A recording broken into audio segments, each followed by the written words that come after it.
Bienvenidos y bienvenidas. La Secretaría de Cultura y el Instituto Nacional de Antropología e Historia, a través de la Coordinación Nacional de Arqueología y del Museo del Templo Mayor, se complacen en presentar a ustedes el cuarto ciclo del Seminario Permanente Diálogos y Casos de Estudio en Museos y Arqueología.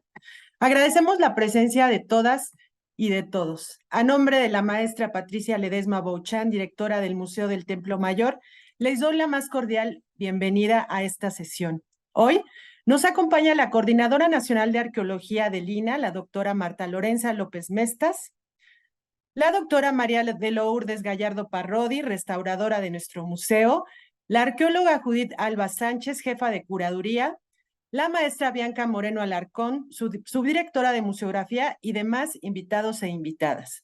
Cedo la palabra a la maestra Bianca Moreno Alarcón. Hola, ¿qué tal? Buenos días. Pues estamos hoy muy contentos de recibir a la curadora Ana Elena Mallet.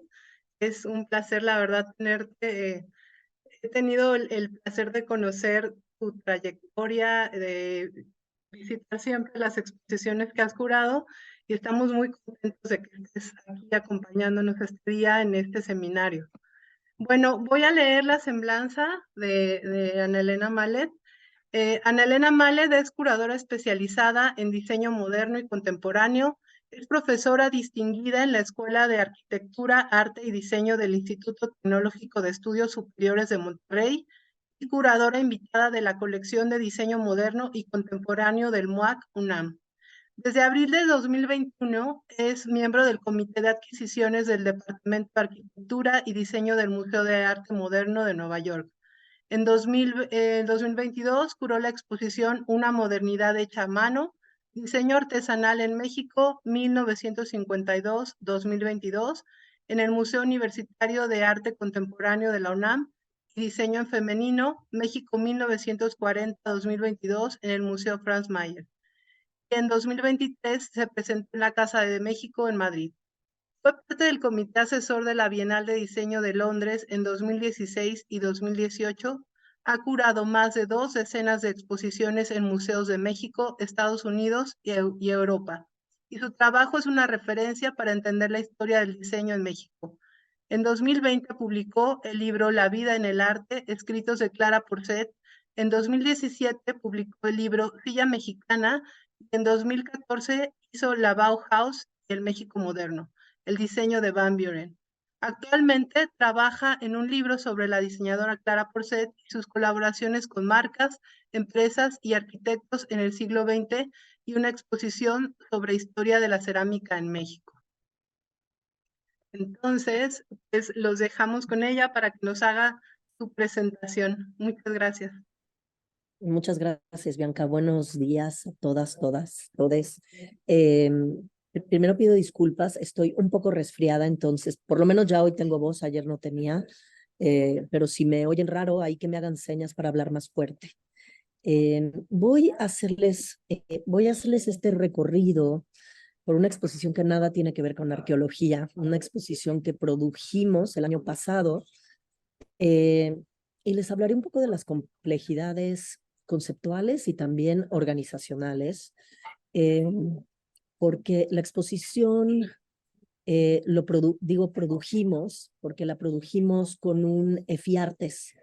Entonces, me interesa también hablar como curadora independiente de estos retos, ¿no? de trabajar desde la independencia o desde la autonomía y poder proponer y colaborar con los museos ante, ¿no? la situación, pues, de que siempre tenemos bajos presupuestos, de que la programación es difícil, de que realizar investigación luego es difícil y no hay dinero para financiarla, ¿no? Y cómo podemos enfrentar estos retos y contarles un poco de qué va el asunto.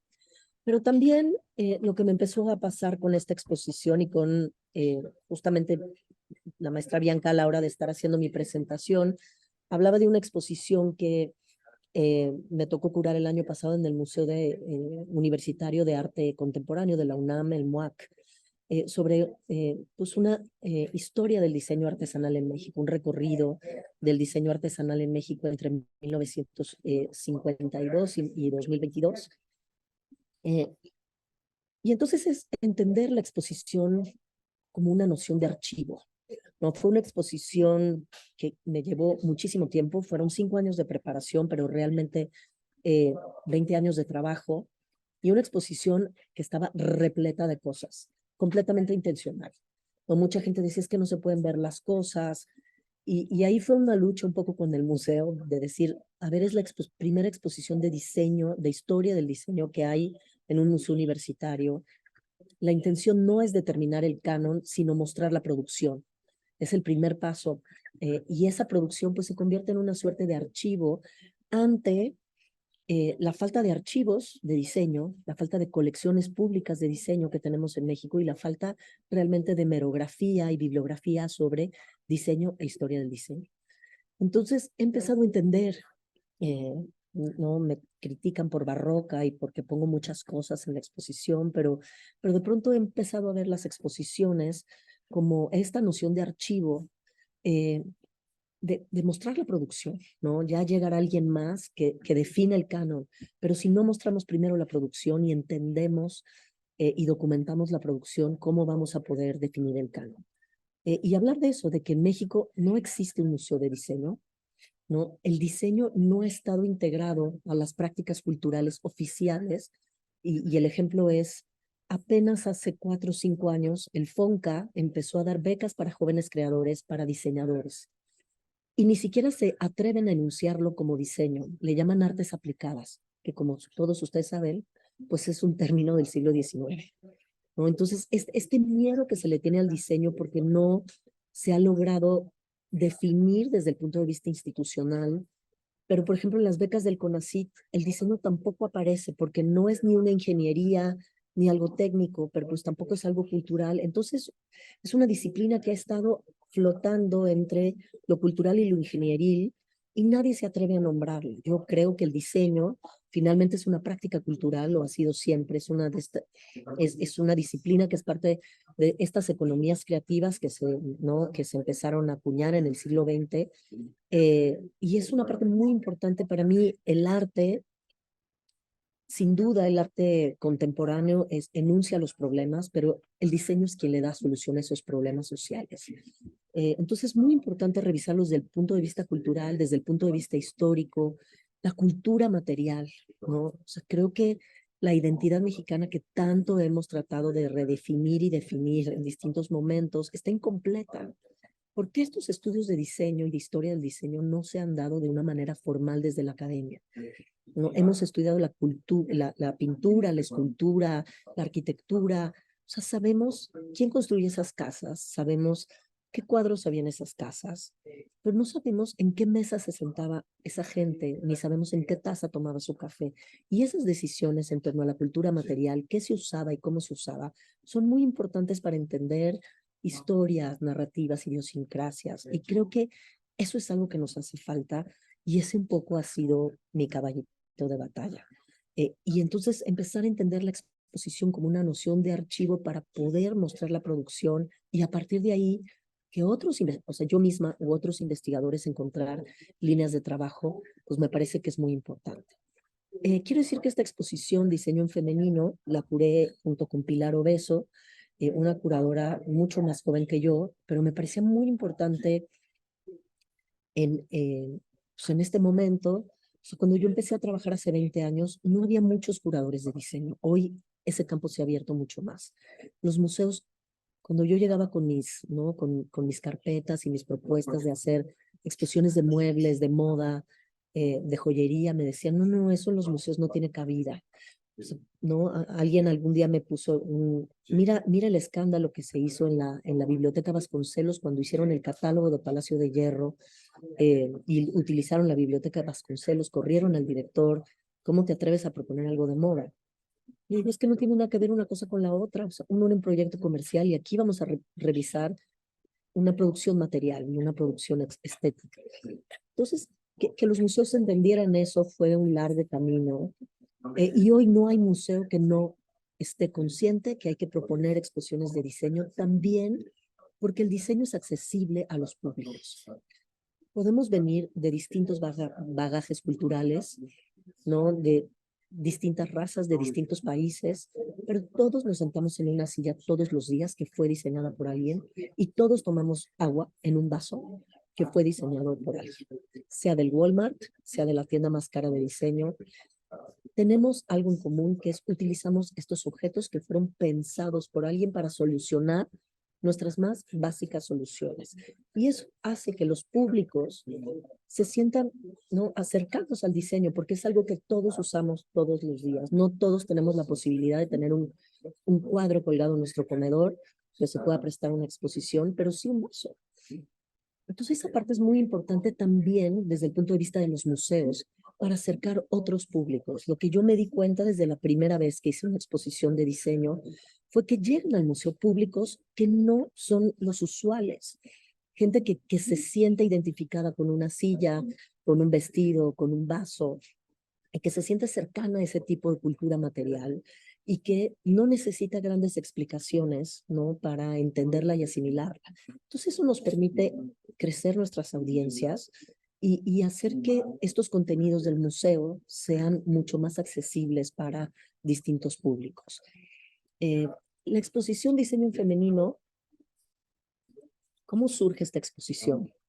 Obviamente sabemos que hoy uno de los temas, no creo que hay dos temas desde el punto de vista museístico y curatorial que se están revisando. Uno son, obviamente, las culturas indígenas vivas, y la otra parte es esta idea de la revisión también de las minorías y las mujeres en primer lugar. Una cosa que me di cuenta cuando estábamos curando la exposición para el MUAC es que había una gran cantidad de mujeres que habían producido diseño durante todo el siglo XX, que habían estado involucradas con el trabajo artesanal, con echar a andar proyectos productivos, proyectos creativos durante la primera y la segunda mitad, bueno, la segunda mitad del siglo XX más bien, y estaban poco nombradas en los libros, en los pocos libros que hay. La figura de Clara Porcet obviamente hoy ya es una figura reconocida, pero había otras mujeres fantásticas, ¿no?, que cambiaron ciertas perspectivas, como Graciela Díaz de León en la cerámica, como Luisa Reynoso en la cerámica, en la artesanía, como Cynthia Sargent en el textil, que no estaban nombradas y que no había, ¿no?, manera de conseguir información de ellas. Entonces nos dimos a la tarea de curar esta exposición Diseño en Femenino. A mí me interesaba, por esta noción de archivo, tratar de hacerla de 1940 a 2022. No es una selección exhaustiva. La verdad sí fueron seleccionar diseñadoras que el material supiéramos ya dónde estaba, que nos parecían relevantes en su momento y que nos permitieran desde el discurso curatorial, ¿no?, explicar cómo había sido esta evolución del diseño en femenino.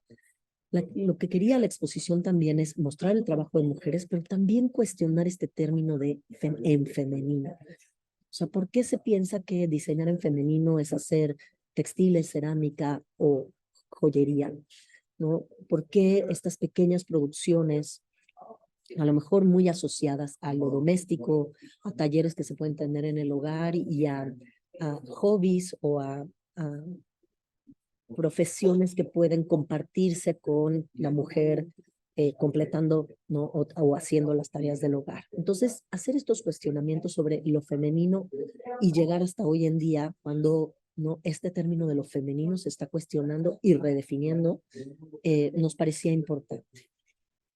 Voy a comenzar con esto porque esto fue como muy revelador. Este es un fotomural que estaba en la entrada de la exposición en el Franz Mayer. La exposición, como les dije, la produjimos con un EFIARTES. No sé si ustedes están familiarizados con lo que es un EFIARTES. Es un estímulo fiscal, un programa que tiene la Secretaría de Cultura. Tú propones un proyecto, si te aprueba el comité ese proyecto, hay que conseguir un financiamiento, ¿no?, de alguna empresa. En lugar de que la empresa pague el 20% de su ISR, te lo asignan a ti, tú lo administras. Eso implica que a ti te pueden fiscalizar en cualquier momento y tú tienes que entregar unos reportes infinitos y súper detallados para ver cómo te gastaste ese dinero. Pero yo he encontrado desde mi autonomía y desde trabajar como curadora independiente que este es un mecanismo para hacer proyectos muy ambiciosos como este, que a lo mejor un museo no me podría pagar o sería difícil encontrar el mecanismo para producirlo con un museo, dadas las condiciones con las que trabajan los museos actualmente y los tiempos, ¿no? Porque una exposición como esta pues nos llevó 2 años y medio, un poco más, y luego los museos tienen otro tipo de dinámicas, ¿no? Sobre todo los museos estatales, los museos que dependen de la federación, pero bueno, en este caso fue el Museo Franz Mayer, con quien yo además he tenido una larga relación de trabajo. Y vuelvo al mural porque hicimos un acuerdo con Apple, la marca de tecnología. Yo quería tener retratos de cada una de las diseñadoras en la exposición y esto fue el primer problema. Había una buena parte de las diseñadoras que no estaban vivas, que teníamos que recurrir a fotos de archivo, que lo que ven ahí es en blanco y negro, y podíamos hacer unas sesiones de fotos en el museo para, ¿no? Lo que está un poco de moda y lo que promueve la marca del shot on iPhone, ¿no? Sacar tu foto con el iPhone y hacer retratos contemporáneos. A mí me interesaba visibilizar a las mujeres desde sus retratos. Y aquí nos encontramos el primer problema. Si ven en la parte de abajo de mi pantalla, en la segunda hilera de abajo para arriba, en la 1, 2, 3, 4, la sexta foto es la foto de Matilde Pulat. Es, es la imagen de Matilde Pulat. La familia de Matilde Pulat, Matilde Pulat es una destacadísima joyera que estudia en la Academia de San Carlos cuando Diego Rivera es director. Estaba estudiando escultura, la expulsan por rebelde y se dedica a hacer una joyería espectacular. Es muy cercana al círculo de Diego y Frida. Hay fotos de Frida, de Dolores del Río, de María Félix utilizando su joyería. Y hoy en día sus sobrinas nietas siguen impulsando la marca, tienen el mismo stand que tenía Matilde en el Bazar Sábado, pero no tienen una foto de la tía Matilde. Lo único que conocen ellas es ese dibujo. En la exposición decidimos, además de integrar a las diseñadoras, no, que ya conocíamos, nos parecía importante integrar artesanas, que son denominadas como artesanas, como diseñadoras. O sea, para mí el diseño artesanal, ¿no? La artesanía es diseño, ¿no? Hay artesanas que están buscando la innovación, no solamente el solventar las necesidades de sus comunidades, sino tratar de proponer algo nuevo. Y entonces hicimos una selección de trabajo de artesanas y las denominamos diseñadoras. Porque sí creemos que hubo una suerte de política tácita en el siglo XX de separar el arte, el diseño de la artesanía, yo digo tácita, pero luego no fue tan tácita. ¿Qué es lo que pasó en los 80 con la Escuela de Diseño y Artesanía de el IMBA? Le pusieron un muro, ¿no? Ahí en San Antonio Abad. De un lado quedaron los artesanos, que solamente tienen un diploma técnico, y del otro lado quedaron los diseñadores que tienen un diploma de licenciatura. Entonces, ahí hay problemas asociados al diseño y a esta disciplina artesanal que en México y en Latinoamérica pues, tendría que tener unos vasos comunicantes muy potentes. Y de alguna manera eso no se ha diluido, se diluyó con las políticas culturales del siglo XX, y ahorita creo que hay que renombrarlo y tratar de reintegrarlo. Entonces hicimos esta selección, pero las colecciones particulares como la colección de fomento City Banamex, por ejemplo, tampoco tenía retratos de muchas de estas artesanas que viven en lugares lejanos. Entonces ahí hay el primer problema de representación. No sabemos cómo se ven. No, era difícil acceder a los materiales, a las biografías, conocíamos el trabajo y el trabajo nos parecía potente, pero pues no había esta primera filtro de representación. Entonces decidimos hacer este mural porque nos permitía explicar uno de los problemas pues, principales de representación de las mujeres. Bueno, aquí está cómo se veía, ¿no? En la exposición el fotomural, que estaba justamente en la entrada. Y la primera sección, que abarcaba un poco más como los años 40 y los años 50, hablaba de diseño, domesticidad y lo femenino. Y esto que ya les platiqué un poco, fueron estas diseñadoras que empezaron a trabajar en los años 40 y 50 y cómo el diseño se convirtió en una profesión, pero lo empezaron a hacer desde la comodidad de su hogar, ¿no? Porque podían establecer pequeños talleres en donde compartían la responsabilidad de hacer diseño, pero también la responsabilidad de las labores del hogar. Y sobre todo estaban estos soportes como la cerámica, la joyería, lo textil, en esta sección, pues porque eran, ¿no? Soportes fáciles o talleres que se podían implementar, ¿no? En el entorno doméstico. Quizá la única protagonista de este periodo que sí logró dar el paso a lo industrial y a generar un taller semi-artesanal en donde produjera un poco de forma más seriada fue Clara Porcet, que son estos muebles que ven aquí, que hizo en 1957 para el Hotel Pierre Marqués. Pero en general lo que ven aquí es el trabajo de Graciela en cerámica de Graciela Díaz de León. El tapete en la pared es de Cynthia Sargent. Bondi Isley de Telares Uruapa en Michoacán es la tela de rayas que ven aquí. La parte de moda, ¿no? O de diseño de indumentaria con gente como Tachi Castillo en Tasco o Josefa Ibarra en Tlaquepaque, pues también les permitía tener pequeños talleres de producción, ¿no? Con una o dos costureras y tener una producción manejable que compartieran, ¿no? Junto con las labores del hogar. Aquí algo del material, Luisa Reynoso y Annette Stevens.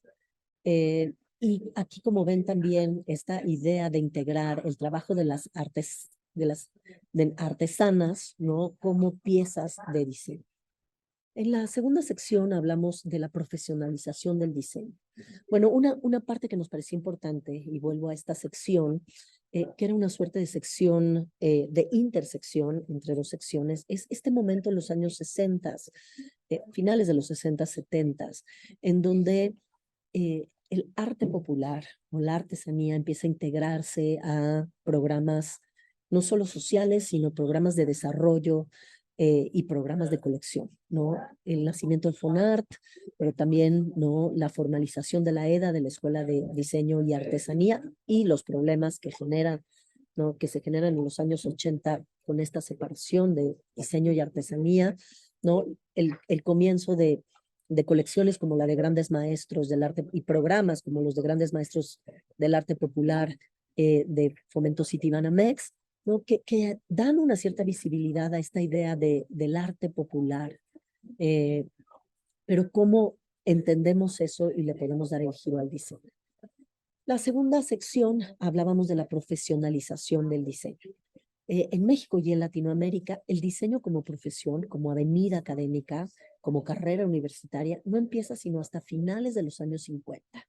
Entonces, eso nos permite ver que es una disciplina bastante joven. Apenas estamos entendiendo para qué sirve el diseño, por qué está el diseño aquí, en qué nos puede beneficiar el diseño.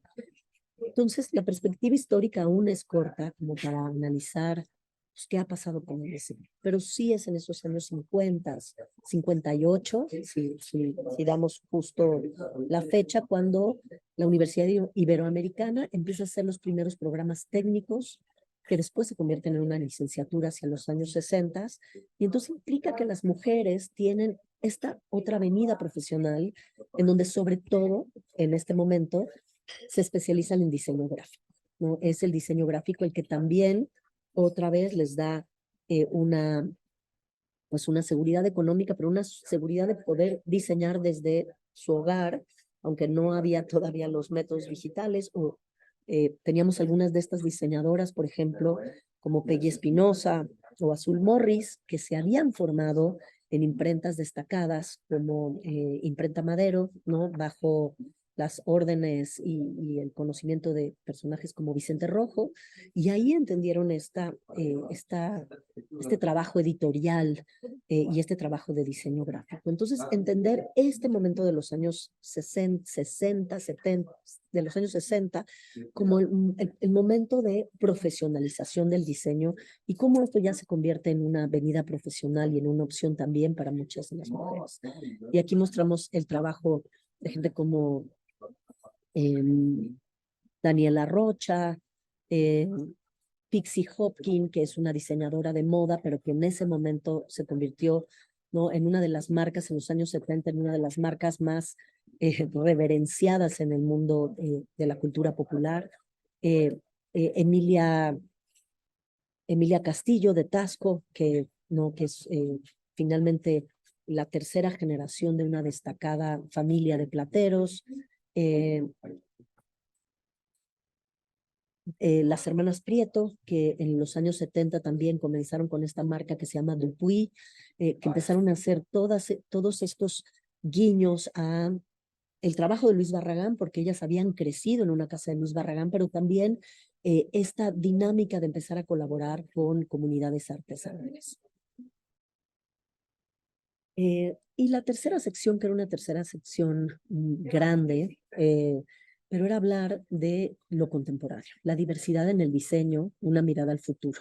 Y ahí hicimos pequeños subnúcleos para, en esta diversidad del diseño, hablando no solo de diversidad social, sino también de diversidad de soportes y de cómo estas disciplinas, ¿no?, o estas disciplinas, estas enunciaciones que se habían hecho en el siglo XX de decir esto es diseño gráfico, ahora pues, se había convertido en un sistema de comunicación visual que abarcaba muchísimas cosas que implicaban la tecnología.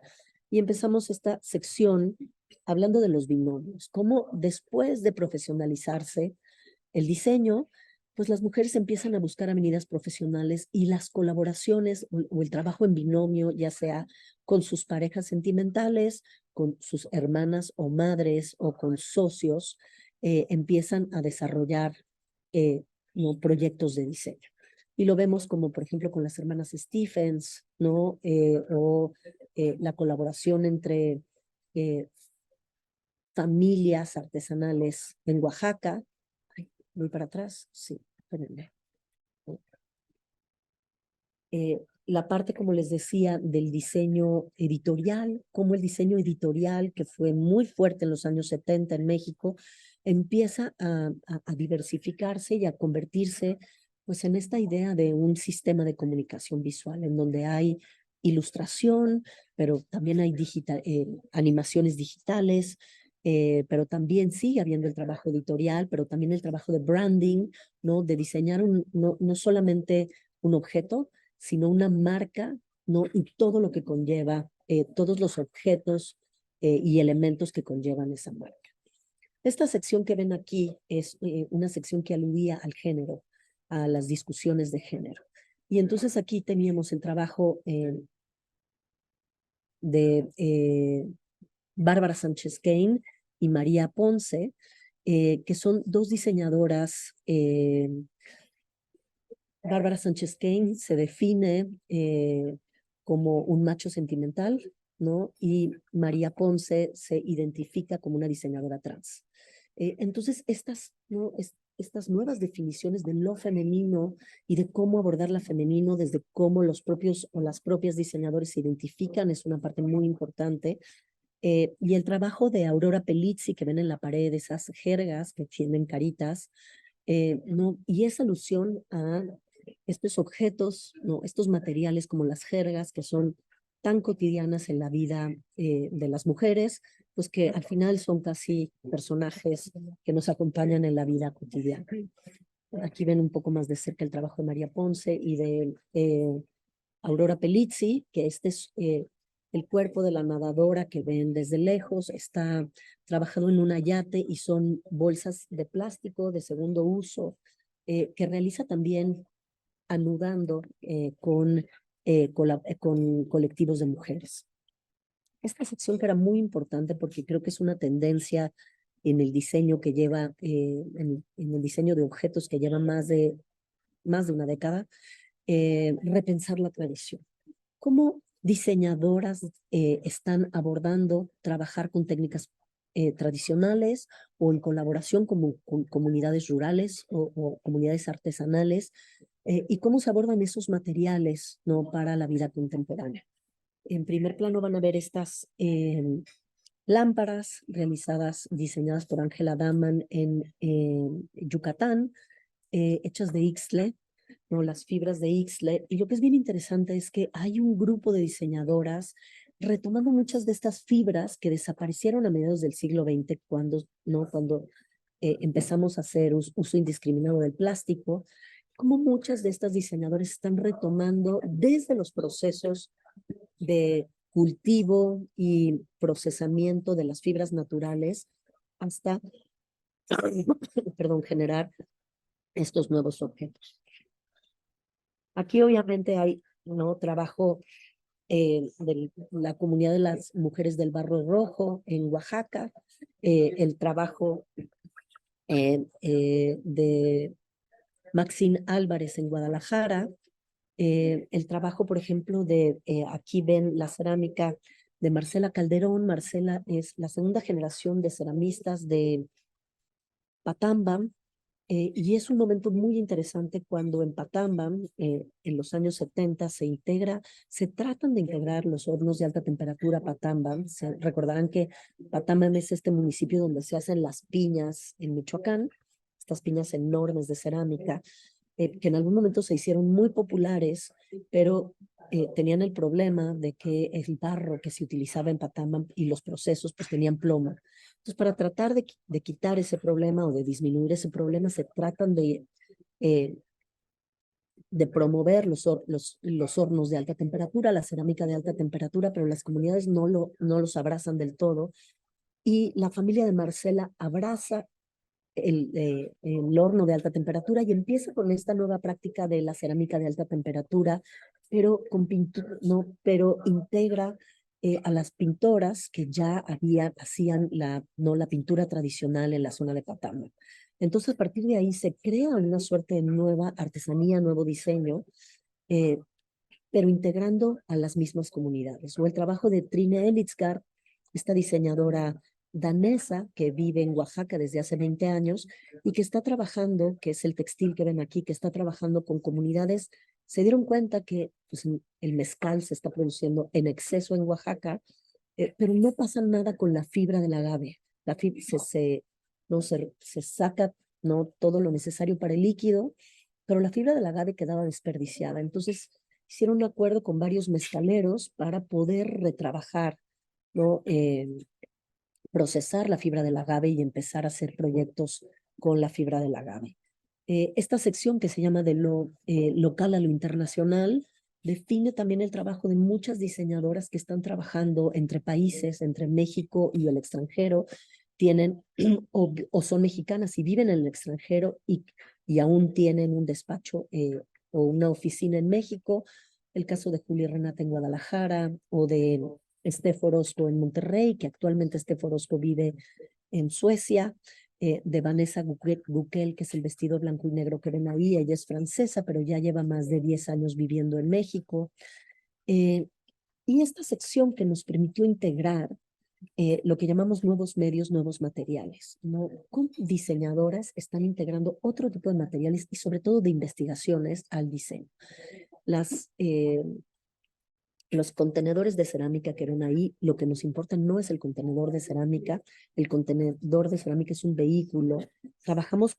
Comisionamos una pieza a Izaskun Díaz, que es una diseñadora olfativa, una nariz, como el libro del perfume, alguien que pues genera olores y diseña olores. Entonces, realizó una pieza que se llama Infancias Olfativas. Hizo una investigación en redes sociales durante la pandemia, preguntándole a sus seguidores a qué olía la infancia. Y conforme a lo que respondieron en esa encuesta, chicle a plátano, a chicle mojita, a lavanda, conforme a lo que se respondió en esa encuesta, ella creó una serie de 28 olores que pudimos colgar en estos contenedores. Entonces, una pieza olfativa. Al principio, bueno, cuando inauguramos la exposición, toda la sala olía. Conforme va pasando el tiempo, ¿no?, se va aminorando el olor, pero es una pieza olfativa que se relaciona directamente con la memoria, ¿no? Esta idea, ¿no?, del instante de Proust, de la Magdalena, o no, que en el momento que tú pruebas, vuelves a tus recuerdos de la infancia, o esta idea de Virginia Woolf, de en el momento que pruebas algo, que hueles algo, tus memorias se activan. Un poco ese era el principio de esta pieza. Y lo que ven en la otra parte de la pantalla es el trabajo de Edith Medina, bióloga y diseñadora, que está trabajando con la grana cochinilla para diseñar un biocuero, biopieles. Hay una serie de diseñadoras buscando nuevos materiales que puedan sustituir desde los plásticos, ¿no? Lo que llamamos hoy biomateriales, desde los plásticos hasta los cueros para integrarlo a distintas producciones de diseño. Y Edith Medina ha hecho un gran trabajo con la grana cochinilla, que logra, ¿no?, mezclar con grenetina y otros ingredientes para generar una suerte de biocuero que se puede utilizar en distintas industrias, ¿no? Aún están en etapas muy preliminares, pero nos interesaba también no solo mostrar el trabajo terminado, sino también estos procesos que, ¿no?, que están trabajando las diseñadoras. Y la última parte de la exposición nos parecía muy importante era esta idea de la colaboración con comunidades rurales, con comunidades indígenas, pero también entre mujeres, ¿no?, y entre otros despachos. El trabajo, obviamente, de Cecilia Bautista en Michoacán con estos alucinantes y maravillosos rebozos de pluma, y cómo Cecilia Bautista forma a sus hijas en el diseño de estos, a sus hijas y a sus hermanas, y hoy es toda, aunque Cecilia ya no está, pues hay ahí pues una masa crítica que sigue produciendo estos maravillosos rebozos. El trabajo del colectivo 1050 en Oaxaca, que ven aquí, que hicieron, ¿no?, todo un mapeo de la cerámica originaria de los valles de Oaxaca, y a partir de ahí empezaron a hacer iteraciones y relecturas, y el trabajo de este proyecto que se llama Ensamble Artesano, que han decidido integrar diseñadores y artesanos a trabajar nuevas piezas a partir de materiales tradicionales y talleres tradicionales, ¿no? Y cómo están desde compartiendo créditos hasta compartiendo ganancias, ¿no? Y alimentándose de manera horizontal de sus propios conocimientos. La exposición estuvo de diciembre a más o menos, no, de noviembre a como a mayo, y ahora hace un mes la inauguramos una parte, llevamos una parte, solamente la parte contemporánea a la Casa de México en Madrid para celebrar sus 5 años. Eh, es, eh, en, como les digo, esta exposición nos llevó 2 años y medio, fue una producción independiente, ¿no?, que tuvimos que hacer Pilar y yo, administrar, contratar a los proveedores, ¿no?, a los montajistas. El Franz Mayer pues fue nuestro socio, trabajamos con ellos, con el departamento obviamente de conservación, de colecciones, con la dirección, con todo el apoyo de su departamento de museografía, pero pues ahí hay unas responsabilidades que caían en nosotros, y la producción de la exposición pues fue parte de lo que tuvimos que hacer nosotros. En el momento que se termina la exposición en el Franz Mayer, pues hay esta oportunidad de poder viajar la exposición. La ventaja es que la investigación estaba hecha, las cédulas terminadas. Yo en los últimos años he entendido, con lo que está pasando en México y sobre todo en la Ciudad de México, que hay un gran turismo de habla inglesa, de habla inglesa. Entonces me parece muy importante empezar a traducir la mayor parte de los contenidos para que todo esto que investigamos y en lo que trabajamos tanto tenga mucho más fluidez y haya más audiencia con acceso. Entonces habíamos traducido todas las cédulas y los textos que se podían descargar con un código QR. Estamos en el proceso de terminar un libro que abarque toda la exposición y un poco lo que les acabo de contar. Con la Casa de México en Madrid pudimos hacer un pequeño catálogo que se reparte solamente en Madrid. Y estamos en conversaciones, una exposición que pensamos que iba a durar 6 meses, pues ya tiene casi 1 año de vigencia. Y estamos en conversaciones con otro espacio ahora que regrese de Madrid para ver si se puede presentar en otro espacio de la República Mexicana. ¿Cuáles son los retos? Pues que no tenemos un equipo que maneje exposiciones internacionales, que se encargue del transporte, de los seguros, de los embalajes. Pues eso es algo que Pilar y yo tenemos que hacer, no es que tengamos una oficina de exposiciones internacionales como tienen muchos de los museos. Entonces, pues eso también implica muchísimo trabajo de gestión. Digo, creo que la parte pura y dura está hecha, pero de pronto como curador independiente, tú quieres seguir haciendo otras investigaciones, otras cosas, y te ves un poco estancado con una exposición, y no me estoy quejando, estoy hablando de los retos y siendo muy honesta, que vive 2 años y que no te puedes despegar de ella porque sigue teniendo vida y tienes, ¿no?, que negociar los préstamos, los seguros, eh, pero pues ahora sí que en honor a Cristina Pacheco, que se nos retiró en un par de días, pues es lo que nos tocó vivir, y hay que aprender a manejar con esto si lo que nos gusta es hacer y lo que nos parece relevante es hacer este tipo de exposiciones públicas en espacios públicos, ¿no? Para poder tratar de diseminar el trabajo de estas diseñadoras que tanto están trabajando. Pues muchas gracias. Voy a dejar de compartir pantalla por si tienen preguntas, comentarios, dudas.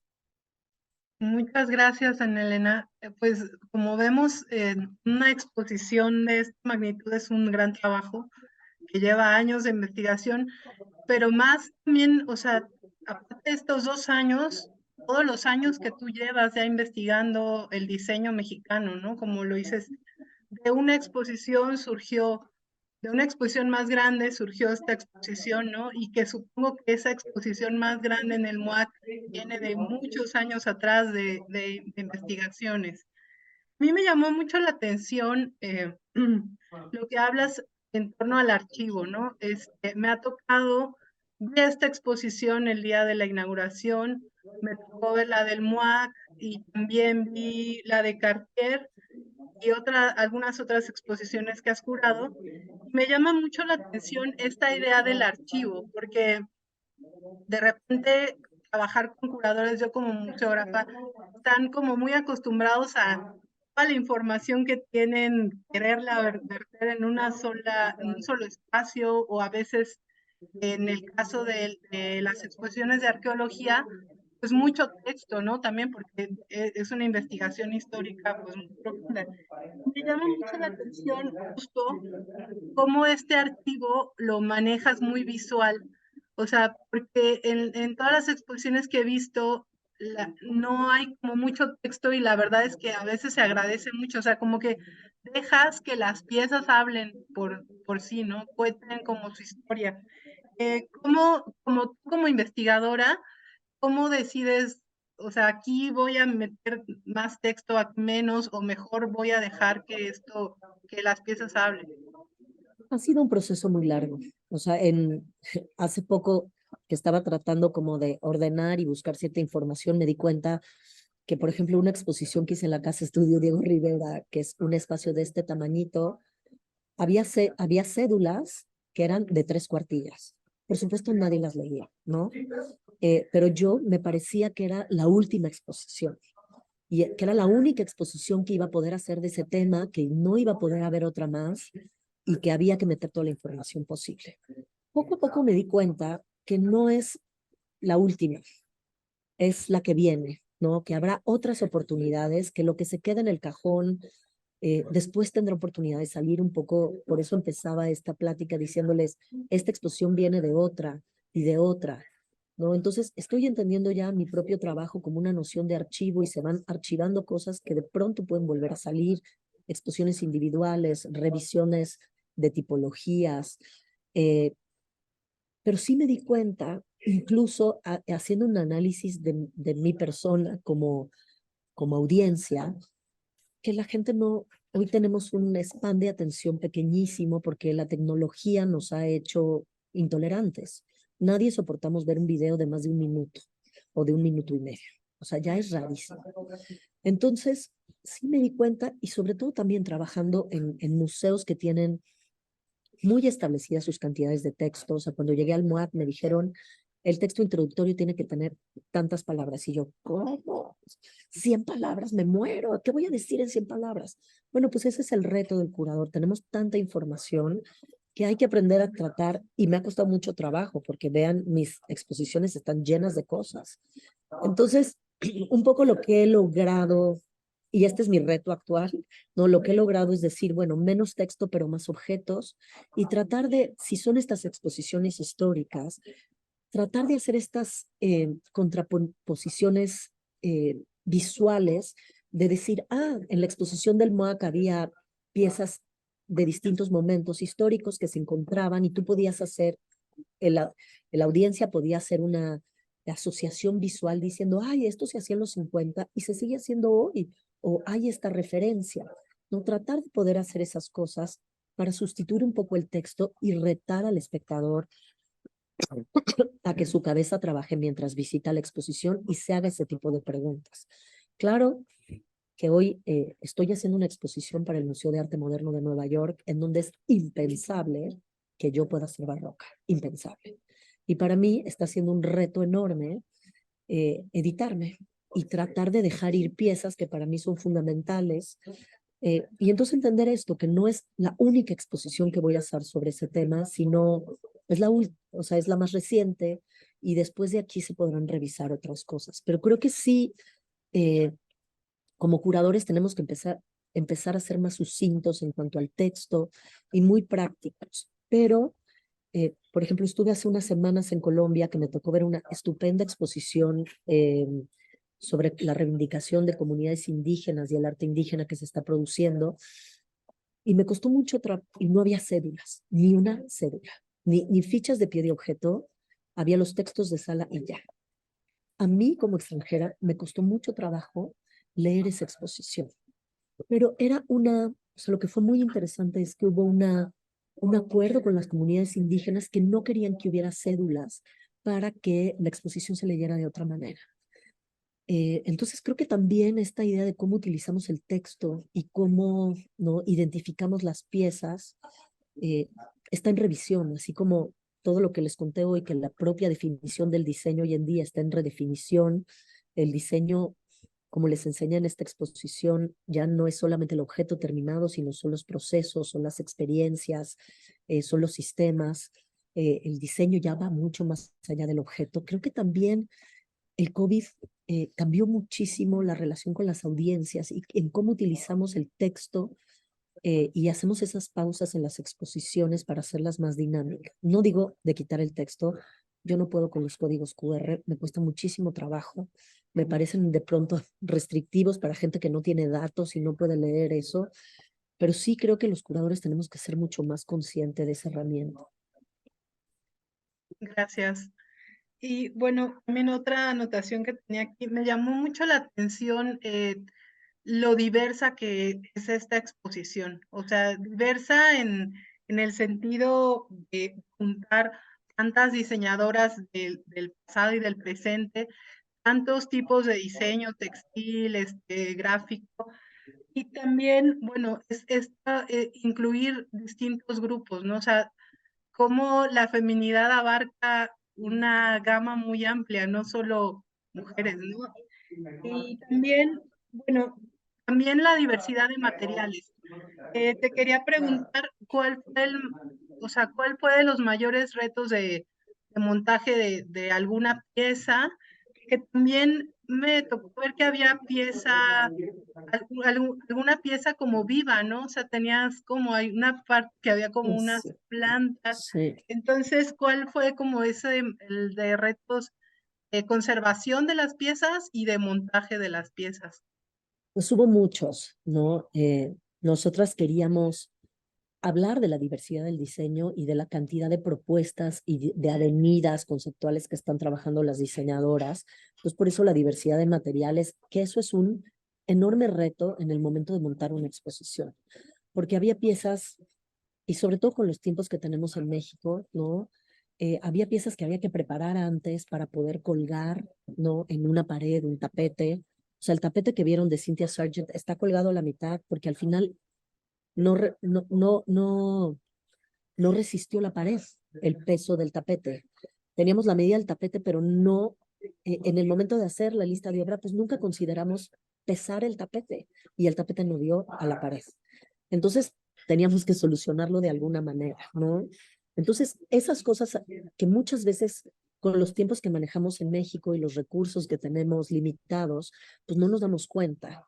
Hoy, no, hoy que estoy trabajando en una institución fuera, pesan todo, miden todo. Claro, hay tiempos y recursos, ¿no? Entonces, te enfrentas a esas soluciones de último minuto, pues que hay que resolver y que, por suerte, en México tenemos estos museógrafos que se la saben de todas, ¿no? Los museógrafos de yo recurro, y lo voy a decir públicamente, cada vez que tengo que hacer un proyecto independiente y que tengo la oportunidad de contratar museógrafos, así como este, de contratar un equipo, pues los museos del Instituto Nacional de Antropología, los museógrafos o los de Bellas Artes en su tiempo libre, porque se la saben de todas, resuelven de todas, ¿no? O sea, tienen una experiencia infinita y no se histeriza. A ver, no te preocupes, ahorita lo solucionamos aquí, vamos ahorita a la calle de acá a la vuelta, ¿no? Y solucionamos. Entonces, hay que pensar en ese tipo de cosas cuando hacemos este tipo de proyectos independientes en México y por suerte tenemos esos recursos. Pero, por ejemplo, lo que mencionas de la pieza viva, esta es una pieza, era una pieza de cerámica de Pop Dots, un colectivo de Guadalajara, que es una cerámica que tiene unas semillas de chía y hay que ir, y la idea es de cómo la cerámica pues es una entidad viva y cómo y había que ir regándola una vez a la semana y entonces crecía la chía en esta como ciudad verde. Obviamente los conservadores del Franz Mayer pusieron el grito en el cielo de que yo iba a tener algo vivo en la sala. Entonces tuvimos que poner un capelo con apenas unos hoyitos, o sea, toda una discusión alrededor de esa pieza, ¿no? En el momento que se secaba la chía, ¿no? La chía viva, había que volver a quemar la pieza y entonces quedaban como los rastros de esa medio civilización biológica que vivió en esa ciudad. Fue un reto enorme de conservación, pero también de mantenimiento, porque yo no trabajo en el museo. Entonces, el museo como tu socio, nosotros como socios, el museo pues tiene que saber cómo se mantienen esas piezas, cómo mantener la exposición viva. Y o sea, ellos todos los lunes que se cerraba al público había que regar, otros lunes había que mojar los jarritos de la pieza olfativa en los, ¿no? En los líquidos para que siguiera oliendo. Entonces, son exposiciones que implican mucho mantenimiento. No es nada más ya la colgaste y ahí se queda, sino hay que revisar. Y eso implica discusiones y acuerdos con los equipos de conservación, con los equipos de mantenimiento. Y este tipo de materiales contemporáneos, pues cada vez nos van a dar más lata en ese sentido, ¿no? Son exposiciones que están vivas, ya no es nada más prender la pantalla, que eso ya también es un problema, ¿no? Porque hay alguien humano que tiene que prender la pantalla, no se prende sola. O teníamos, por ejemplo, una pieza eh, que creo que no mostré la imagen, pero es un collar gigante, escultórico, de Pauletta Rodete, una diseñadora de joyas, que realizó con un colectivo de madres buscadoras, 17 mujeres desaparecidas del Estado de México. Ella llevaba un tiempo trabajando con este colectivo. Todos los sábados se juntan en uno de los juzgados del Estado de México para que no se olvide que tienen que seguir buscando a sus hijas y a sus hermanas. Y entonces en conjunto realizaron este collar, que son unas cuentas enormes de vidrio, con las fotos y los nombres de las desaparecidas dentro. Y en la parte de abajo hay una pieza de audio con sensor de movimiento que tiene todas estas consignas de las marchas feministas. Pero todo eso implica mantenimiento, ¿no? Y que la gente del museo, que es la que está ahí día a día, pues siga activando estas piezas, ¿no? Desde el punto de vista técnico. Entonces, con la tecnología, esos son los retos que como curadores y museógrafos, pues nos ponen, ¿no? Que sí está y facilita muchas cosas, pero pues hay que tenerlas al tiro, porque si no, pues la pantalla está en negro, no, se pierde un poco del sentido de la exposición.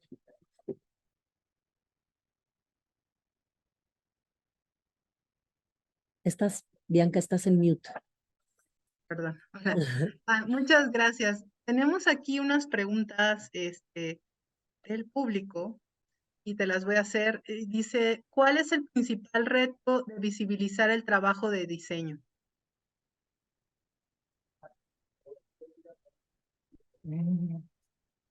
Pues creo que ahorita ha cambiado la cosa, pero al principio que empecé a trabajar, la gente me decía, pero esto es arte. ¿por qué está en los museos? Esta concepción de que solo el arte puede estar en los museos, digo, creo que hoy ha cambiado, ¿no? Yo empecé hablándoles de cultura material y cómo la cultura material tiene que revisarse y ha sido desde siempre parte de los museos.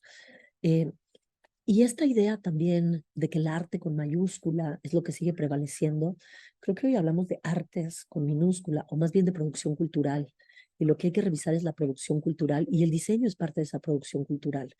Entonces, al principio el reto era, ¿pero esto es arte? O sea, la primera vez que hice una exposición, que fue una exposición de moda, pero ¿la moda es arte? ¿Es arte o no es arte? Hay que revisar la producción material y hay que entender cómo esta producción material no se identifica con nuestra vida cotidiana, con nuestra manera de pensar, de comportarnos, con la idiosincrasia de un pueblo. Creo que, o sea, eso en antropología es básico, ¿no? Ustedes exponen cultura material todo el tiempo, o sea, los objetos cotidianos, y nadie duda, ¿no? Nadie duda de que son arte o de que son producción cultural, ¿no? No sé si es la pátina del tiempo, pero silbatos, joyería, cantaritos, y nadie nunca dice por qué esos están exhibidos en el Museo del Templo Mayor, ¿no? Entonces, ese era al principio, esta idea de cómo insertar estas eh, definiciones o no, estas disciplinas en esta estructura cultural. Muchas gracias. Otra, ¿llevarán esta exposición a otra sede? Pues les cuento que no sé si lo vamos a lograr, pero estamos en pláticas con poderla llevar a la Riviera Maya, pero no sé si lo lograremos, pero espero que sí.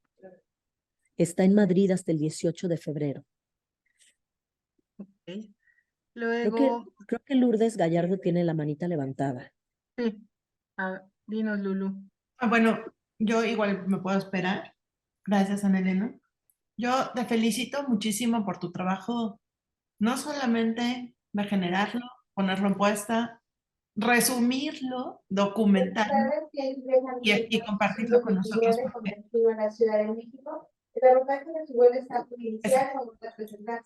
Yo, perdón, no te preocupes, no te estoy preocupes. en un aeropuerto. Sí, no te preocupes, entendemos. Ok, nada más te cuento, te felicito, te agradecemos mucho porque justo el sentido y el espíritu de este seminario es integrar no solo las prácticas de la arqueología, sino los problemas que sí son compartidos. Y yo veo, bueno, mi comentario, mi intervención va en dos sentidos. Primero es que en arqueología, como tú dices, la cultura material es fundamental. En Templo Mayor nosotros tenemos una línea muy fuerte acerca del análisis de la cultura material desde la producción y desde el diseño. Particularmente yo trabajo prendas rituales prehispánicas y vemos mucho esta parte de quién la hizo, cómo la hizo, qué tenía que saber, qué conocimientos simbólicos, materiales y técnicos tendría que tener. Y sí se ha expuesto esa parte desde la arqueología. Y en Templo Mayor hay una fuerte línea de, de, esa, de esa materia. Y es muy interesante también, por ejemplo, en la realización de prendas rituales y de ropa. Sagún, que es quien más tenemos, equipara la pericia y el valor de las mujeres y de los hombres para esas artes. Pues como muy revelador, ¿no? Así, quiénes eran los maestros, dónde trabajaban, cómo se agrupaban, de dónde provenían, tal, ¿no? Entonces, ahí yo veo como un punto de continuidad que estaría interesante integrar en algún otro momento, porque sí se ha hecho mucho de arqueología experimental y de poner todo ese concepto de cadenas operativas, producción, para explicar el diseño final de los objetos rituales que tenemos. Entonces, eso también lo hemos identificado igual que tú, que toca al público, que es lo que identifica como de una manera muy sencilla a la gente actual que visita esas exposiciones y que conecta ese tiempo tan pasado, tan remoto con ellos. Todos usábamos ropa, cómo se hacía, quién se la ponía, por qué era así. Entonces, ahí sí coincido muchísimo en esto, pero una de las cosas, y aquí también quisiera involucrar un poco a Pedro, el doctor Pedro, que nos explicó cómo se documenta. Y aquí la exposición como algo efímero, que ya no existe, por lo menos la de Franz Mayer, así no está, y que tenía un espacio y un ambiente que se creaba cuando tú recorrías y cuando ibas pasando de unas salas a otra, y como los espacios, si se hace hasta del mundo maya, de la Ribera Maya, perdóname, tendrá otros espacios. El compromiso no solamente de documentar lo que se necesita para la curaduría, sino lo que se necesita para se necesita para la curaduría en términos de investigación, sino en términos de gestión. Cómo eso también se tiene que documentar porque la exposición se acaba. Incluso las permanentes son efímeras. No hay ninguna exposición permanente, nunca. Entonces ese es como el gran reto, ¿cómo lo ves tú? Y el doctor Pedro nos habló de este sistema de SIDOC, del ICOM, que es toda una plataforma que está también creándose con la intención de tener esa evidencia. Yo decía, ustedes lo están haciendo, tú también lo ves, tienes esa inquietud. Era mi pregunta y felicidades otra vez. Muchas gracias, muchas gracias, Lili. Es una inquietud que tengo enorme por muchas cosas. En México hay poca tradición, porque no tenemos presupuestos, y ustedes lo saben, de hacer un catálogo de la exposición. O por lo regular, nunca salimos a tiempo, o pocas veces salimos a tiempo porque o curamos, o escribimos, o editamos, ¿no? Por lo regular hacemos todos todo. Yo quiero sacar un libro en los últimos años me he dado cuenta que es muy importante documentar no solo el trabajo mío, sino, o sea, no solo el trabajo de las diseñadoras, ¿no? Y de las piezas que están en la exposición, sino el trabajo, como tú decías, de gestión, de organización, de curaduría, porque las exposiciones se pierden. De pronto, en el momento que yo empecé a trabajar diseño, lo primero que hice fue tratar de buscar en todos los museos de México cuáles eran las exposiciones de diseño de indumentaria que había habido. No había registro de nada. Y las pocas que había habido, pues no había ni fotos, apenas un póster o alguien las anunciaba en algún lugar. Pues mucho de ese registro, pues como sabemos, de los museos estatales, pues va a parar a un archivo muerto que para poder encontrar ese archivo muerto, pues es peor que Indiana Jones, ¿no? Entonces, ¿cómo documentar ese material? Creo que se ha hecho más fácil con la digitalización. Digo, esas fotos que vieron, ¿no? Dentro de mi presupuesto de FIARTES, yo puse un rubro desde el principio de documentar la exposición en video y en fotografía, pieza por pieza y vistas de la exposición, porque me parece muy importante poder comunicarlo y después utilizarlo para otros, ¿no? Desde para prensa, para poder dar conferencias, para poder hacer un libro, ¿no? Para poder darle a las diseñadoras esas fotos y que vean cómo, y que ellas difundan y diseminen cómo estuvo exhibido su trabajo. Pero es muy difícil porque esas fotos tienen una narrativa si yo te la cuento. Si yo las dejo por ahí y se quedan en mi disco duro, pues ¿qué va a pasar? Y ahí hay una parte que me parece fundamental de todo ese trabajo que estamos haciendo, ¿no? A los que yo veo en pantalla, de cómo documentar esa historia de ¿no? De las exposiciones, de los museos, de las visiones de los directores, de los equipos curatoriales. Para mí fue muy revelador. En 2009 me tocó hacer una exposición sobre Fernando Gamboa en el Museo de Arte Moderno. Y a mí me interesaba Fernando Gamboa como diseñador de una política cultural y cómo había integrado el diseño en sus exposiciones. Y lo pude entender porque había un archivo completo de Fernando Gamboa que yo tuve la oportunidad de trabajar casi un año. Pero el archivo estaba completo. No tuve que ir a un archivo y a otro archivo y a otro archivo. Pero eso es muy raro hoy en día, ¿no? O sea, yo recuerdo, yo trabajé en el Museo Carrillo Gil y a los 6 o 7 años que regresé a tratar de buscar el material de las exposiciones que habíamos hecho, ya había desaparecido, ¿no? Pues porque no hay espacio, porque no hay continuidad. Entonces, ese es un problema que refleja, claro, las carencias del país, pero también la falta de conciencia de la memoria histórica y cómo el trabajo que se hizo en el pasado puede ayudarnos a seguir encarrilados hacia el futuro. Y a mí sí me parece muy importante revisar, documentar y revisar lo que se ha hecho antes, ¿no? Para entender cuáles fueron esas aproximaciones, ¿no? Curatoriales, museográficas, conceptuales. Entonces yo creo que es muy importante documentar.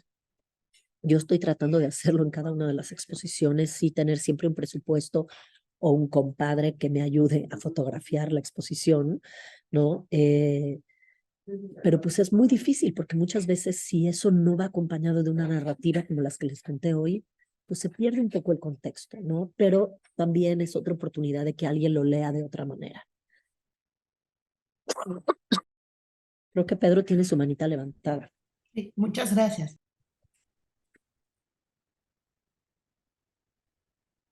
Pues muy rápido, querida María Elena. Primero felicitarte de escuchar tu trabajo, siempre es una maravilla. Y la verdad es que como esta María Lourdes me mencionaba, también la experiencia que has desplegado me vuelve a hacer resonar distintas nociones del término de documentación, ¿no? Esta idea del archivo que transita al lado de nociones temporales y subjetivas como las exposiciones, que no son las mismas cuando cambian de sede, o las dificultades del cómo decir y qué decir en términos de la cantidad de información y de lo que se queda en el tintero. Todo eso, pienso yo, va en relación a fortalecer algo a lo que hemos venido denominando la responsabilidad social de la documentación, que tiene que ver justamente con la conciencia histórica, pero también tiene que ver con el cómo producimos el conocimiento. Y si lo producimos a partir de silos encerrados, que solamente son consultables para uno mismo, para mí, el tránsito de la memoria histórica queda coartado. Y entonces, por eso se destruye, por eso se desvanece, por eso a veces es más difícil. Hace poquito alguien me decía, oye Pedro, ¿sabes dónde quedaría el archivo de Heinrich Berlin? Y a veces uno lo sabe por meras referencias de segunda o de tercera mano. No hay una consolidación específica de determinado tipo de información que nos es útil. Y pues estos hilos vienen a ser la contraparte de esta responsabilidad social que tiene que ver con ejemplos tan hermosos como el de las imágenes que buscabas de las artesanas y diseñadoras de tu exposición. Porque es lo mismo, esa acción que tú emprendiste, es la misma que yo le veo a la hora de consolidar la información en términos de vocabularios de autoridades o de nociones de listados y glosarios relacionados o relativos a fuentes de autoridades más amplias, porque ya tener la información que tú localizaste, pues se antoja como para que a cada una de estas personas, además de presentarlas en tu catálogo, les hicieras una entrada en la Wikidata. Y si eso pasa, la responsabilidad social de la documentación trasciende. Eso empieza a romper los hilos. Eso empieza a dejar la información que yo he consolidado arduamente en el territorio de mis propias investigaciones, de mi trabajo profesional, empieza a ser útil para otras personas y a expandir el conocimiento. Entonces, pues sí, nuevamente, tu trabajo maravilloso me llama la atención a decir y a pensar que lo mucho que se avanza lo tenemos que dejar de ver como un territorio de cangrejos en donde avanzamos un pasito y después retrocedemos dos, porque nos hace falta consolidar nuestro conocimiento de formas diversas. Hay cada día más información al respecto, tenemos cada día que llamar más a nuestros especialistas, curadores, museólogos, gente relativa a la construcción del conocimiento, a este tipo de terrenos, para que podamos ir solventando los temas desde una perspectiva mucho más consolidada y que solo la responsabilidad social es nuestra, porque nadie más va a hacer el trabajo que nosotros hacemos, a nadie más le va a interesar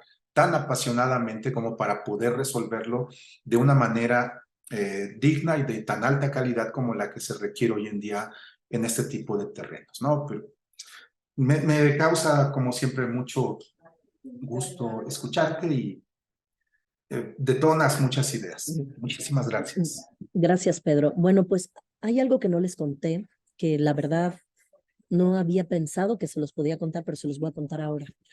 En el momento de terminar la exposición, bueno, y de armar mi presupuesto para FIARTES, obviamente FIARTES te pide, y como debe haber en toda exposición, y ustedes lo saben, pues una parte de activación o un programa educativo o de mediación.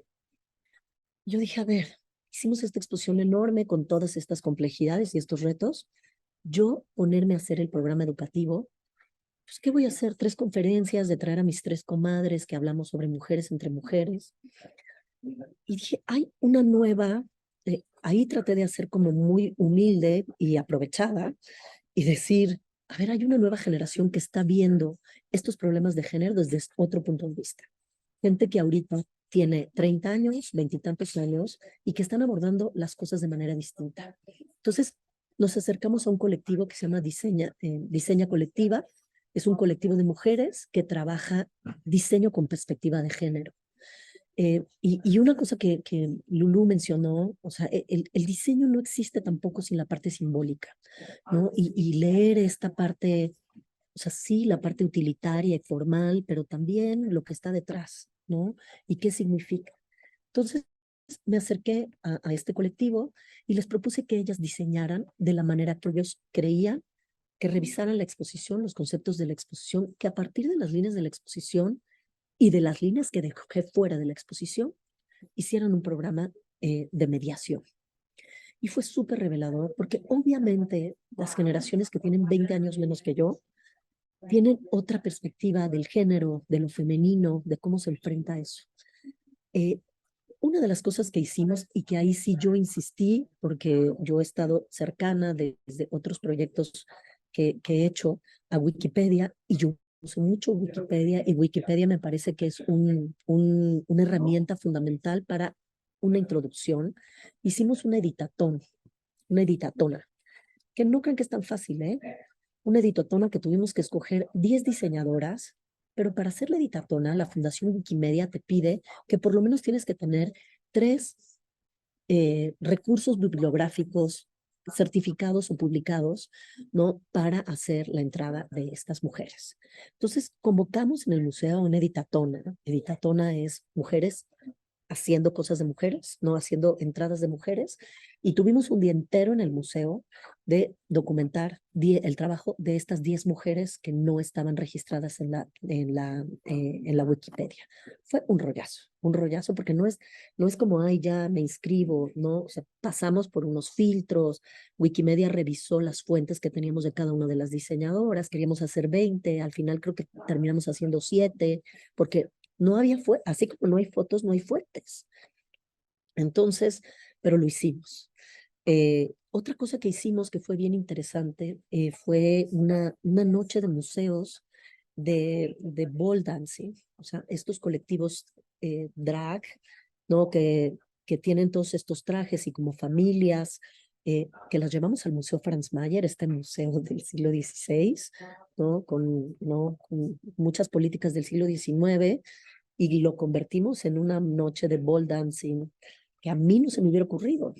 O quizá no me hubiera atrevido, pero como dije, bueno, yo cedo la batuta para que el programa de mediación se haga desde otra perspectiva, que incluso se atrevan a cuestionar las decisiones que yo tomé, porque el momento que uno hace una curaduría, inevitablemente deja muchas cosas fuera.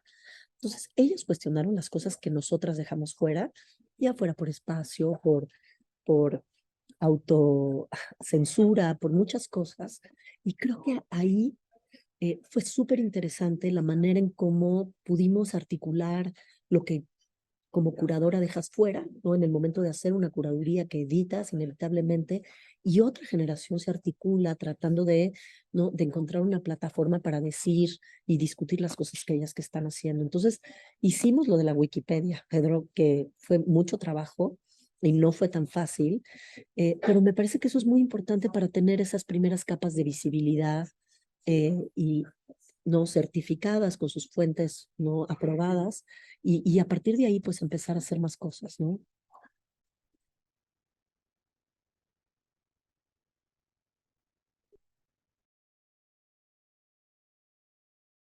Bien, Sí, gracias.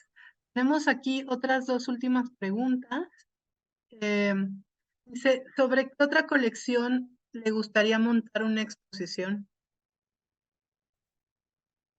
Uf, tengo tantas cosas en el tintero que quisiera hacer que luego me doy cuenta que, pues que la investigación de este tipo de materiales lleva mucho tiempo porque nada más rastrearlos pues nos lleva mucho tiempo, ¿no? Encontrar dónde están esas colecciones, entender cómo están esas colecciones. Eh, Me interesa mucho seguir trabajando sobre los objetos. Actualmente en Uruapan, Michoacán, tenemos una exposición que se llama La Mesa, de objetos sobre la mesa, arte popular y diseño. Estoy muy interesada en tratar de romper estas barreras entre arte popular y diseño y entender, ¿no? Que esos vasos comunicantes no son tan o sea, no son tan vasos ni tan comunicantes, sino realmente son la misma cosa y entender, ¿no? Cómo estos paradigmas pueden realmente dialogar entre ellos. Eh, y no sé, pues ahí tengo muchas cosas. Volver a hacer una exposición de moda que luego es tan costoso y tan difícil para los museos, es algo que me interesaría también en algún momento. Gracias. Tenteot Mendoza pregunta, ¿qué complejidad la parte de montaje de exposición? Mil gracias por todo su labor. Bueno, es un comentario. Muchas gracias. Bueno, no sé si alguien de los compañeros que están aquí, alguien más tenga alguna otra Judith, pregunta. Judith Ya. tiene una manita. Gracias. Interesante y además muchas felicidades. La verdad es impresionante todo el trabajo que has desarrollado, tanto de investigación y un aspecto que a mí me parece destacable es el impacto que has tenido, ¿no? Porque a mí me gustaría escuchar de ti la experiencia que tienes en las mujeres que participaron, pero también en las que visitaron la exposición, porque esta intención también de presentar a la mujer desde otra perspectiva, desde otra carrera, con otra profesionalización, tiene muchas implicaciones, ¿no? Ya tú nos presentaste las diversas facetas que puede tener desde la vida cotidiana, la jerga, hasta cosas muy abstractas que se leen en otro lenguaje. Entonces, ¿cuál fue como la reacción de tu público visitante en este sentido de la mujer? ¿Cómo se identificó en en esta visita? Y también a lo mejor, en el caso, a lo mejor cuando trabajas con grupos que son de artesanas, ¿cómo se ven a la hora de verse reflejadas en el museo? Bueno, esa es una parte increíble, la verdad, la parte de audiencias y de entender.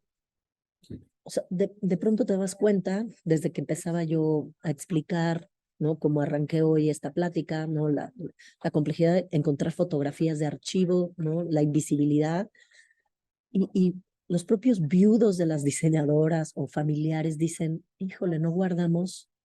Mi mamá tenía un cuaderno de notas, ¿no? De cómo hacía su cerámica y no la guardamos.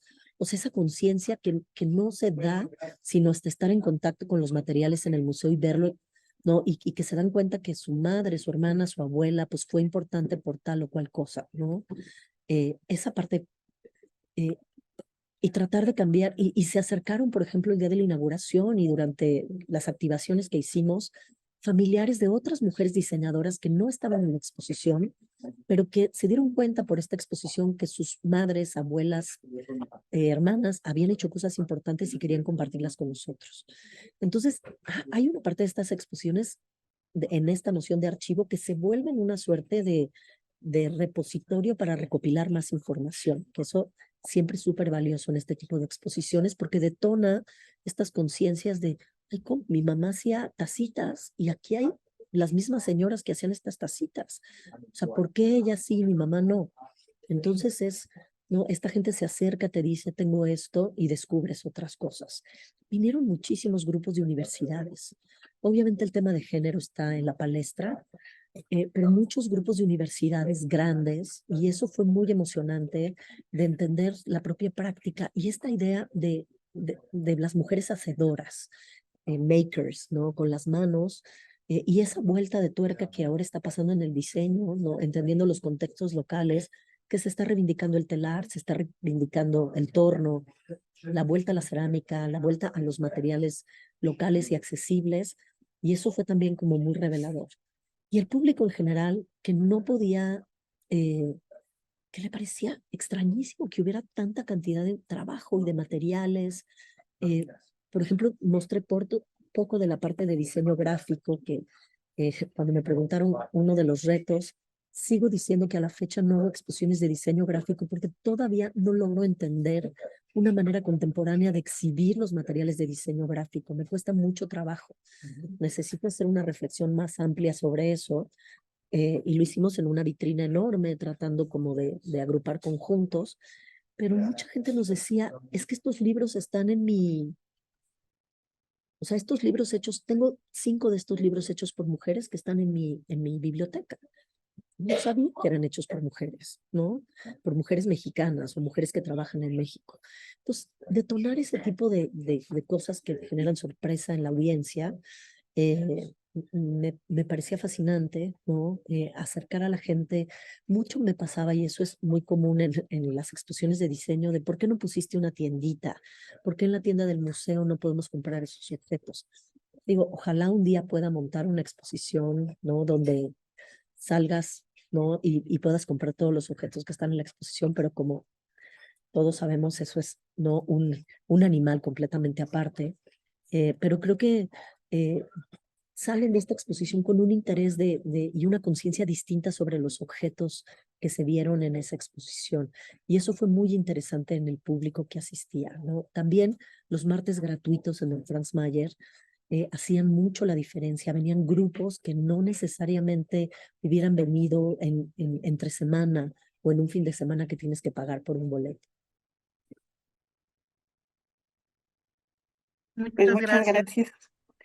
gracias. Nada más, una última pregunta. En la parte de la inmersión, cuando tienes los olores, ¿hubo algún registro también que hicieran de qué tanto fue de impacto en el público y cómo lo hicieron?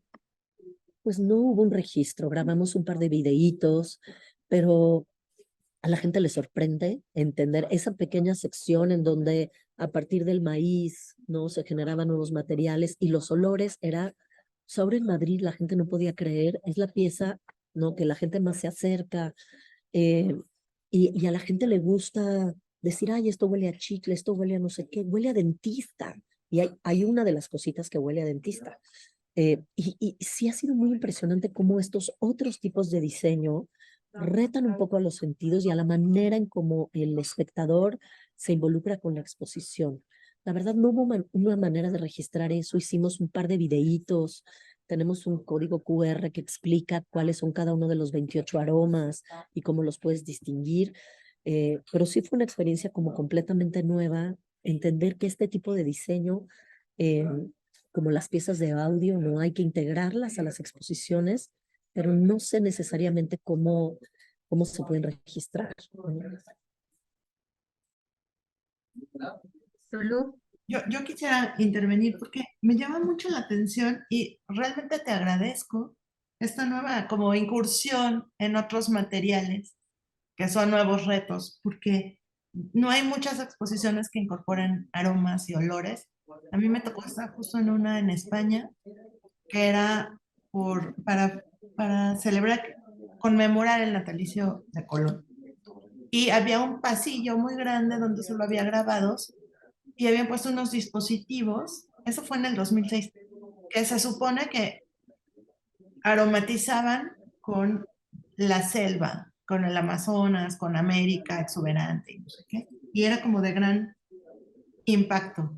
Pero, por otro lado, también me hace pensar que esta idea que ustedes pudieron materializar de material de cosas nuevas, de nuevas sustancias incorporadas ahí. Se parece mucho a los retos que tenemos nosotros en arqueología y yo pensaba, ¿cómo se toca? Porque no hay nada que se parezca a los retos del material contemporáneo que el material arqueológico. Porque a nosotros nos ha tocado exponer en el museo pelos, flores, papeles. Uno piensa en la arqueología como un material muy simple, pero es súper complejo, incluso el inorgánico es complejo, y son objetos que muestran conceptos. Entonces, había habido muchas exposiciones aquí en México que mostraban cuadros o vestidos o libros como desde una perspectiva muy normal, entre 20 comillas. Y este tipo de exposiciones, yo, como la que tú nos muestras, que no son muy frecuentes, pero que espero que sean más frecuentes, las veo como muy identificables con el quehacer arqueológico, donde te puedes encontrar restos de pencas de maíz, de pencas de nopal, como les decía, pelos, restos de pieles, tejidos, cosas extrañísimas, semillas, comida medio procesada, o donde tienes que exponer cosas tan extrañas como el sarro para ver dietas o paleodietas. Hubo una que hubo en el museo donde se expuso un tatuaje, por ejemplo, porque era del DNA antiguo. Entonces la arqueología como que sí se presta muchísimo a esta flexibilidad porque puedes encontrar todo. Y se parece mucho a la modernidad donde puedes encontrar todo, pero que haya todo no es fácil trasladarlo al contexto de la exposición.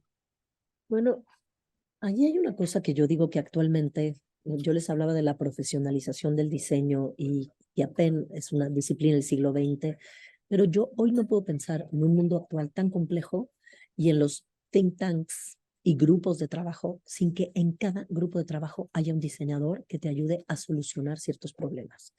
Yo nunca hubiera integrado una pieza olfativa si no hubiera descubierto a esta mujer, Izaskun Díaz, que es una diseñadora olfativa. Yo no sabía que eso existía. Me dio una cantidad de bibliografía para entender que se pueden hacer registros olfativos históricos. O sea, ahora que hablabas, yo decía, tú imagínate que pudiéramos hacer una exposición de cuando el doctor, el que descubrió la tumba de Pacal, Rus, descubrió la tumba de Pacal. ¿Qué escuchó? ¿Qué olió? ¿Qué? O sea, entrar ¿no? a ese lugar y poderle... odio las experiencias inmersivas.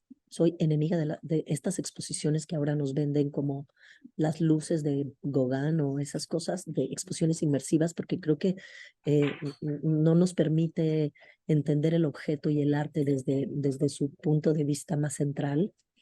Pero creo que nosotros, como museógrafos y curadores, sí tenemos que estar mirando a la tecnología y a estos nuevos materiales para integrarlos en nuestras exposiciones y tratar de generar experiencias inmersivas, que odio el término, pero experiencias inmersivas en nuestras exposiciones, que le generen otro tipo de reacciones al público. Porque sí, el COVID cambió todo. Y ustedes se han de dar cuenta en el Templo Mayor que tenemos menos públicos que antes. A la gente le cuesta trabajo asistir a los lugares si no hay una experiencia como detonadora de muchas sensaciones, porque pasamos mucho tiempo en la pantalla, ¿no? Y de pronto, pues estos conversatorios ya no los hacemos en vivo porque le ponemos un play y ahí aparecemos y ponemos la mitad de atención, pero creo que hay muchos de estos recursos de diseño sin caer en esta espectacularización de las exposiciones que estamos viendo, pero que podemos utilizar. O sea, esta diseñadora me dio una bibliografía sobre la casa, por ejemplo, la casa de Philip Jones, este arquitecto norteamericano, y 3 momentos olfativos de la casa. O sea, hicieron un estudio olfativo de cuando la casa se inauguró, ¿no? Cómo olían los materiales recién construidos. A la mitad del 20 años después, cuando Philip Johnson hacía las grandes fiestas en esa casa, ¿a qué olía? Y 40 años después, cuando la casa se convierte en museo, ¿a qué olía? Y se puede hacer un análisis arqueológico del olfato. Y eso me pareció absolutamente fascinante también, como para poder integrar otro tipo de experiencias dentro de las propias exposiciones, ¿no? Sí, eso es súper interesante porque nosotros lo vemos en arqueología, yo soy conservadora y como que tendemos a conservar solo la materia, olvidando que los objetos arqueológicos y particularmente el Templo Mayor son objetos rituales que funcionaban en un mundo sensorial y que tenían cualidades sensoriales por las cuales fueron diseñados así para eso. Entonces, a mí me gusta mucho tu trabajo porque yo tengo toda una línea de investigación de estos aspectos sensoriales: brillo, color, peso, olor, sonido de las prendas rituales, que obviamente fueron hechas así, no solo para ser así, sino para verse así, olerse así, escucharse así. Entonces, creo que estamos llegando a un punto donde sí podemos integrar a esa tecnología para entender ese mundo sensorial, porque las cosas suceden en un contexto y qué bueno que se estén recuperando. Y hay una arqueóloga española que estudia los perfumes arqueológicos. Entonces, eso que veíamos como lejano ya existe. Y también hay muchos modelos para estudiar las piezas prehispánicas, sin olvidar esas interacciones kinéticas de olor y tal, ¿no? A Nosotros mí lo eso, hacemos, qué bueno que se puedan tocar. a mí eso me parece muy importante del trabajo que ustedes están haciendo, eh, de entender estos objetos materiales, esta cultura material, estos objetos rituales como objetos vivos. O sea, no es nada más lo estático que está ahí. O sea, de pronto pensamos en nuestras culturas precolombinas como una cosa estática detrás de la vitrina. Y creo que la cultura material tiene que ver con lo que dices, con los sentidos, con la vida cotidiana, ¿no? Con el devenir familiar. Y eso hay que encontrar recursos para seguirlo comunicando. Ujú. Sí, es un reto grande. Muchas gracias. Pues creo que ya no tenemos, ¿hay algún otro comentario aquí del grupo? Bueno, pues estamos muy agradecidos. Muchas gracias por podernos haber compartido esta maravillosa exposición y bueno, todos tus conocimientos y experiencias. Muchas felicidades. Esperamos poder seguir viendo más exposiciones tuyas. Y pues les agradecemos a todos. No sé si quieras agregar algo más, Ana Elena, para Nada, cerrar. pues agradecerles mucho que me hayan invitado, agradecer mucho que tengan estas plataformas para poder comunicar el tipo de trabajo que hacemos y poder ser como muy honestos al respecto. Y felicitarlos muchos por el trabajo que están haciendo en el Templo Mayor, porque creo en el Museo del Templo Mayor, porque me gustan muchísimo sus exposiciones, se relacionan mucho con eso que les decía, con entender que la cultura material es fundamental para comprendernos como seres humanos, como seres sociales, y no es una cosa estática, ¿no? Sino tienen, como bien decían ustedes, su contenido formal y también utilitario y simbólico. Y eso se refleja en el diseño y creo que ahí hay unos vasos comunicantes súper interesantes. Muchísimas gracias de verdad por la invitación. Muchas gracias. Bueno, pues queremos comentarles que muchas gracias por habernos acompañado este año a todos los seminarios que se tuvieron, muy diversos, muy interesantes todos, y pues cerramos con broche de oro este ciclo, este año, y los esperamos para el próximo año. El 15 de enero comenzaremos los seminarios tenemos nuestra primera plática en enero, y la primera nos acompaña Sergio Rivera del MIDE, y el tema es ¿para qué usar las tecnologías en los museos?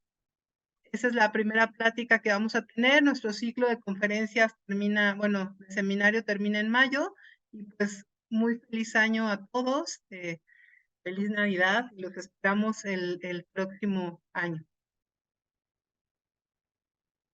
Gracias, hasta luego, muchas gracias. Muchas gracias. Gracias. Gracias, Juan.